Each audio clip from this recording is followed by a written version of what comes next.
Der Bittertod bin ich genannt, in aller Welt ganz wohl bekannt, tun alle Welt durchziehen, wo ich komm an, muss alles dran, kein Mensch kann mir entfliehen.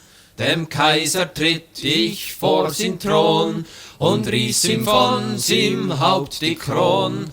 Wann mit mir wollt stritten, nehm ich ihm bald sin Macht und Gewalt, riss ihm das Schwert von der Seiten, gib ihm auch mit mim Pfeil ein Stich, sin's Zepter ich zu Stücken brich, zur Aschen muss werden, gib ihm ein Stoß, ist mir nichts groß, kein Mensch auf dieser Erden. Markgrafen, Ritter insgemein, die riechen Herren groß und klein, die mühen sich vor mir bucken, ihr Helm und Schild bei mir nichts gilt, schlag alles in 1000 Stucken. Dem Doktor ist sin Zit auch stimmt, wann schon ein Purgazi nimmt, nehm ich ihm doch das Leben, der Wurzelkraft und Kräutersaft, hilft nichts, ist als vergeben.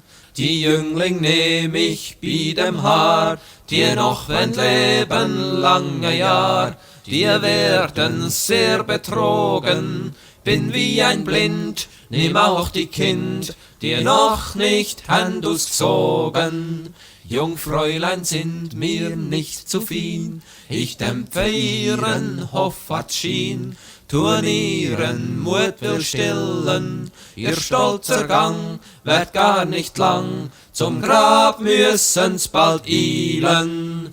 Der arme Mann mit Weib und Kind, mit schwerem Schweiß sein Brot auch gewinnt, ist gar wahr überladen, ich ziehe ihn ab, leg ihn ins Grab, ist kühl, mag ihm nichts schaden.